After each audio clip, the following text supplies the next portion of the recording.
विद्वान ब्राह्मण कहते हैं जिन्होंने वेद पुराण शास्त्रों का अध्ययन किया है, ऐसे भू देवता इस भूमंडल के कहते हैं भगवान का अभिषेक करते समय जल की धार धीरे धीरे चलना चाहिए। जल की धार भू देवताओं ने, ब्राह्मणों ने तो कह दी कि धीमे धीमे चलना चाहिए। अब कोई इनसे भिड़ जाए और कह दे साहब कि तुम लिखा हुआ बताओ कि जल की धार महादेव को धीमे धीमे चढ़ना चाहिए, उसका प्रमाण क्या है? तो ब्रह्म वैवर्त पुराण में कहा तुम रुका जी धीरे धीरे जल चढ़ा रहे थे, आराम से जल समर्पित कर रहे थे। ब्रह्मा विष्णु आदि कादिक सब ने जब तुम रुका जी उठे, उठते से उनसे पूछा तुम ये क्या कर रहे हो? जल तो जल्दी भी चढ़ा सकते हो, फिर तुमने धीरे धीरे क्यों चढ़ाया? तो कहा मेरे जल को धीरे चढ़ाने का एक कारण है, ये जल शिव जी का चढ़ा हुआ जब पृथ्वी पर जाता है तो पृथ्वी इसको ग्रहण करते हुए अपने आनंद सुख को पाती है और शीतलता प्राप्त करती है, जिससे जनमानस का कल्याण करती है।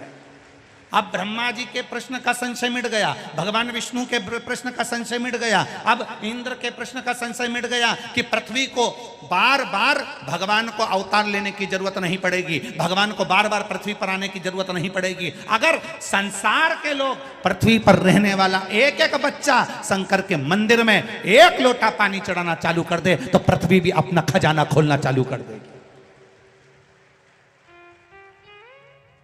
राजा भर्तरी के समय पर, राजा विक्रमादित्य के समय पर भारत को सोने की चिड़िया कहा जाता था। सोने की चिड़िया कहलाने का अगर हक है तो राजा विक्रमादित्य को है। सोने की चिड़िया, सोने की चिड़िया। 7,32,000 वैदिक गुरुकुल विद्यालय भारत की भूमि पर विक्रमादित्य के समय पर चालू हो चुके थे। वो तो जब गुरुकुल 7,32,000 गुरुकुल या भारत की भूमि पर संचालित हो रहे थे, तब ये जो स्कूल होने, ये तो आपका इंग्लैंड में सबसे पहला स्कूल 1811 में बना था, 1811 में, और उसके पहले 7,32,000 गुरुकुल भारत की भूमि पर चल रहे थे। केवल स्कूल में और गुरुकुल में जमीन और आसमान का अंतर है। स्कूल आपको नौकर बनाना सिखाते हैं और गुरुकुल आपको राजा बनाना सिखाते हैं। स्कूल में और गुरुकुल में जमीन आसमान का अंतर है।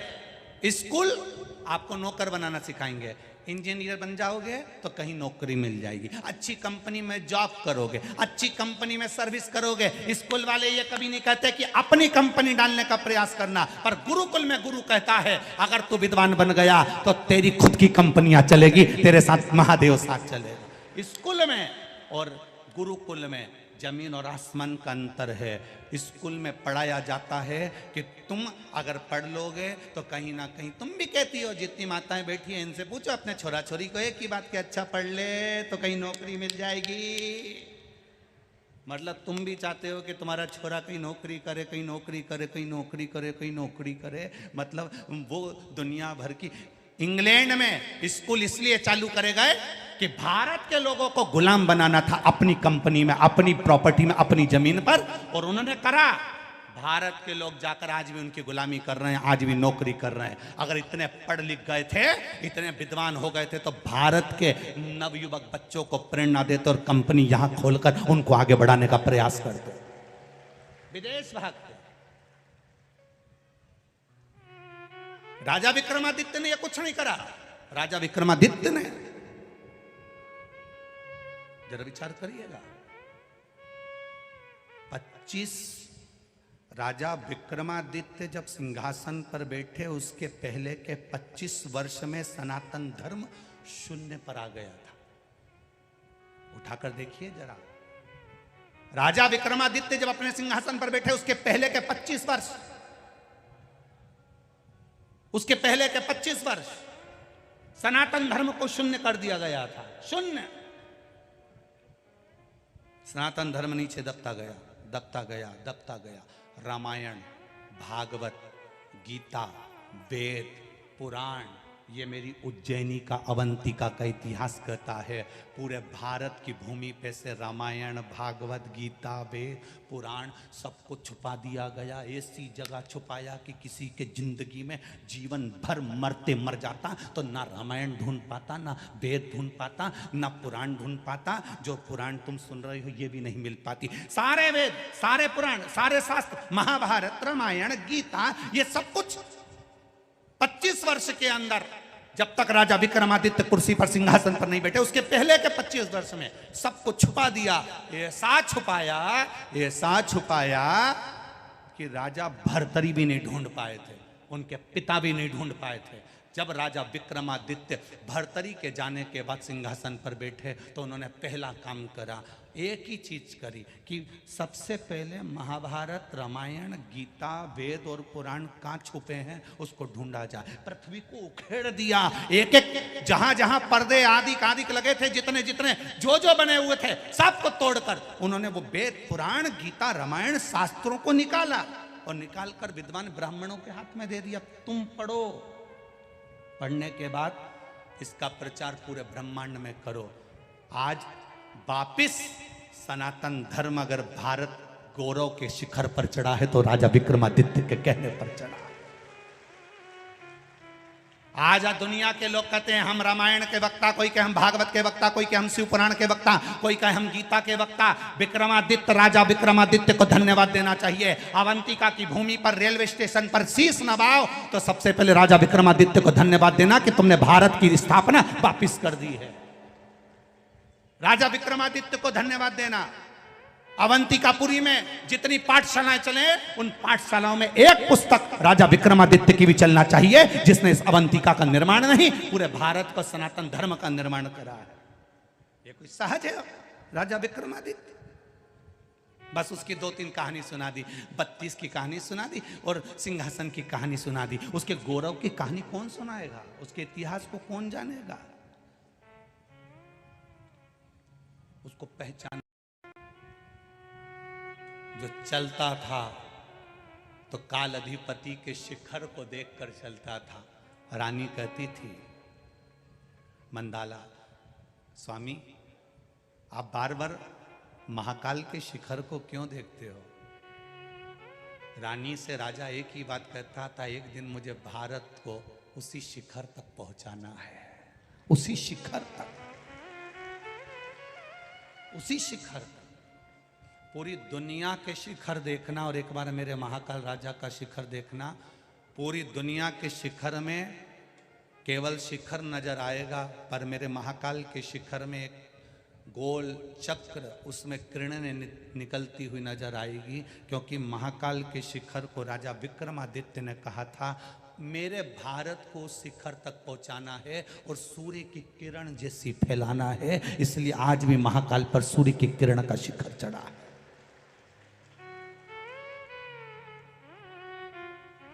ये महाहरसिद्धि। एक बार राजा विक्रमादित्य जा रहे थे और मां हरसिद्धि पांव में नुपुर बांधकर उज्जैन से जा रही थी, उज्जैन से। राजा विक्रमादित्य से रहा नहीं गया।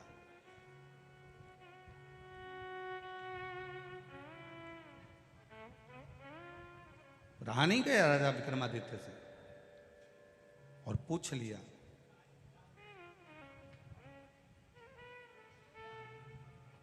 पूछा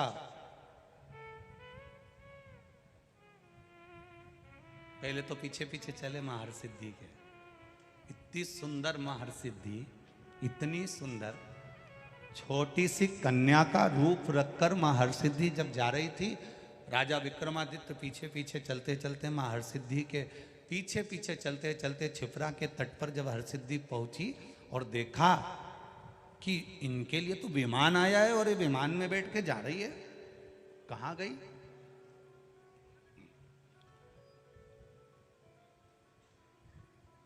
रोका।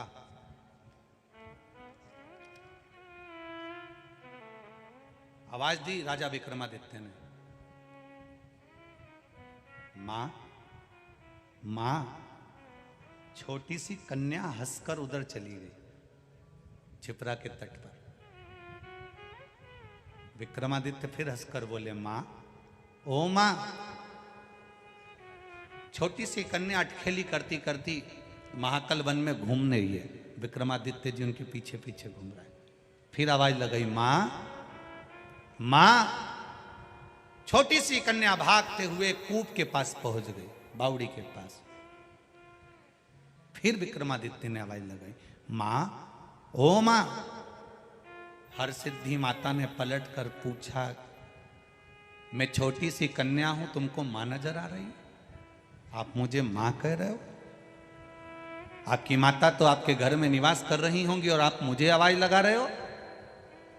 विक्रमादित्य कहते हैं, मां, बेटे से कब तक छुपोगी? आप हरसिद्धि नहीं हो क्या?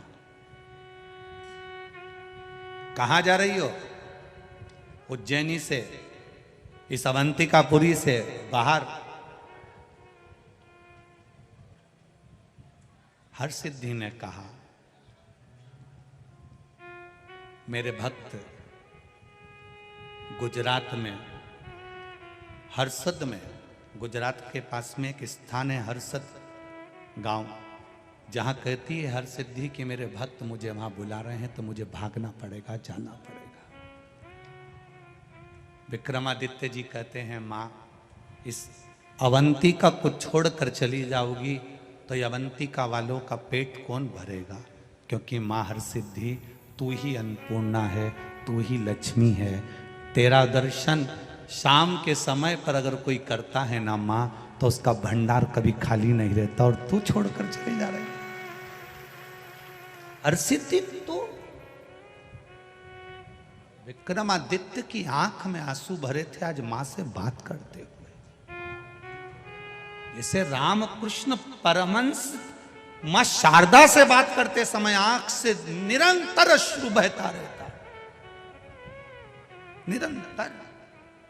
रामकृष्ण परमहंस की जैसे आंख से लगातार आंसू बहता है मां शारदा से बात करते हुए, आज विक्रमादित्य मां क्षिप्रा के तट पर मां हरसिद्धि से बात करते हुए आंख से आंसू की धार बह रही है। एक बेटा अपनी मां से दिल की बात कह रहा, मां, तू चली गई तो भोजन कौन देगा? मां, भोजन कौन देगा? मां, तू चली गई तो संसार का ये अवंतिकापुरी का भरण पोषण कौन करेगा? अवंतिकापुरी, विक्रमादित्य का शासन केवल यही नहीं था, विक्रमादित्य का शासन तो चीन की बॉर्डर तक भी था, नेपाल तक भी था। विक्रमादित्य का शासन कोई साधारण नहीं रहा। तू चली गई मां तो इनका पेट कौन भरेगा? हरसिद्धि मुस्कुराकर कहती है, विक्रमादित्य, तू मुझे पहचान गया, तूने मुझे जान लिया, शायद संसार का पहला जीव है तू जो मुझे पहचान गया, नहीं तो मुझे अच्छे अच्छे नहीं पहचान पाते। कौन जान सकता है? मां, तेरा बेटा ही हूं मां, तेरी गोद में खेल कर बड़ा हुआ हूं मां। इस अवंतिकापुरी में तेरी ही गोद में, इसी रज में मां में खेला हूं। कंकर कंकर में मैंने शंकर देखा है मां, और अपनी मां को भूल जाऊं ये कहाँ की बात है? हरसिद्धि ने हाथ पकड़ा विक्रमादित्य का और जाकर एक स्थान पर वो बैठ कर कहती है कि तू बता दे विक्रमादित्य, मैं कहाँ रहूं? विक्रमादित्य कहते हैं, मां, पूरा बंगला तेरा है, जो कमरा तुझे पसंद आए वो कमरा तू रख। हम होते हैं बंगला बनाते हैं तो माँ का कमरा अलग बना देते हैं, इनका कमरा ये रहेगा, मम्मी तुम्हारा कमरा ये, तुम्हारा ये कमरा है, उसमें 2 अलमारी बना दी, एक पलंग बना दिया, थोड़ा बहुत उसमें काम कर दिया। और खुद के कमरे में बेटा अपना कमरा तैयार करता है तो धर्म पत्नी जूड़ा बांध बांध के 25 बार कह देती फर्नीचर अच्छा बनाना, इंटीरियर अच्छा करना, सुंदर बनाना, सुंदर बनाना। 25 बार पति अपनी पत्नी को गाड़ी पर बिठा के बंगला दिखाने ले जाता, ये अपना कमरा है। पत्नी खुश हो, तुम थोड़ी सी अलमारी ऐसी बनवा लो तो। एक बार माँ के कमरे में बहू ने नहीं बोला कि इसमें एक फोटो भगवान का भी लगा देना, तो माँ 24 घंटे भजन करती रहेगी, स्मरण करती रहेगी। अपने कमरे में ऐसा करवा लो, अपने कमरे में ऐसा करवा लो। विक्रमादित्य राजा विक्रमादित्य माँ हरसिद्धि से कहते हैं ये पूरा बंगला तेरा है, ये पूरा अवंतिकापुर तेरा है, माँ तू जहां बैठेगी वो तेरा निवास होगा।